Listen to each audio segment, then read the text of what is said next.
As a warning before the video, I'm gonna go over spoilers for the Jujutsu Kaisen manga, so if you don't want to be spoiled, I just recommend leaving the video. And if you want to come back once you know what's going on, then I appreciate that, but if not, then I completely understand. Anyways, let's get back to the video. With Jujutsu Kaisen's manga recently coming to a close, I wanted to take a second to talk about it. With a legendary 6-year run in the history books, how popular this property is cannot be understated. But it isn't perfect by any means. A lot of the fans right now who are going through despair can probably tell you that. My main issue comes from outside the manga and more the leak culture surrounding it. Leak culture, to put it simply for people who don't know, is when things get released early / leaked by fans or hackers. For instance, music artists like Kanye, where you can go on YouTube and find unreleased tracks spanning from like years ago all the way up until now just being released from their catalog, simply because people just want to hear more music from them. And the same can be applied to manga or any medium.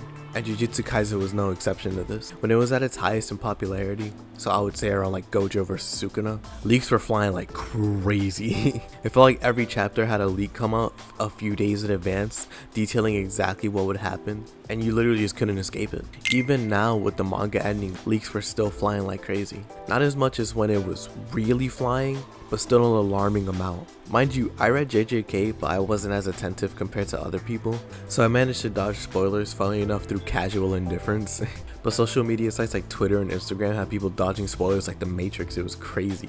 Literally couldn't go on there without being spoiled by a meme or a random comment talking about the fight, especially when Gojo lost the fight. Now prepare yourselves for a hot take. Woo. I believe that the manga started losing steam partly because of its leak culture. Fans who were leaking the chapters were ruining the story for fans who wanted to wait for the chapters to release, or who just wanted to wait for the anime.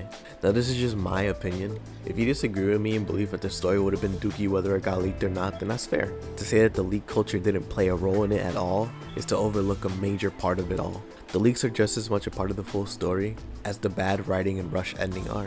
I'd be lying if I said my opinion of the manga wasn't affected by it when reading in real time. Keep in mind, first impressions make a lasting impact when reading a chapter, especially if you got spoiled on it by leaks. It takes away the fun and the surprise of wondering what's gonna happen next.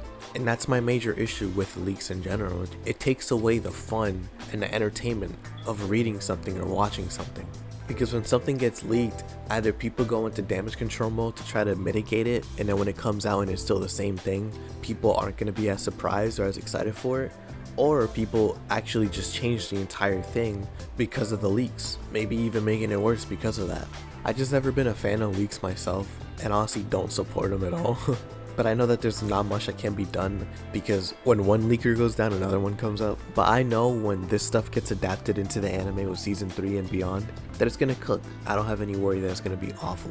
And maybe they might even go the Bleach route, where GG might make some retroactive additions or retroactive removals or stuff like that to make it better.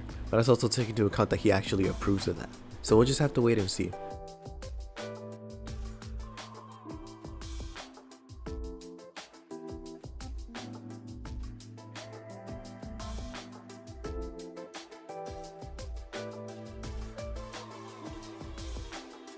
I know regardless that I'm gonna enjoy the anime.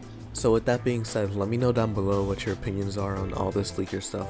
I'm not planning on making a video on the JJK manga and how it ended. I'm more just gonna tack that on to my thoughts on when the anime comes out, because I feel like it wouldn't be a fair judgment of it right now to make a video. It would just be first impressions, I guess. Also, I wanted to mention, I know I said the free run video was gonna be the next video. I'm sorry, but I lied. A lot of stuff came up with my car, so I haven't had the time to make the video, and next thing you know, JJK ended, so I wanted to make a video on that and my thoughts on the leaks and stuff like that. So I hope you can be patient with me. There's gonna be, I think, 2 more videos before the free run video probably comes out, so I'm sorry, but I want to get these out. But regardless, thank y'all for watching as always. I hope y'all enjoy, and until next time, this has been Infamous Isaac, and I hope y'all have a great rest of your day. Peace.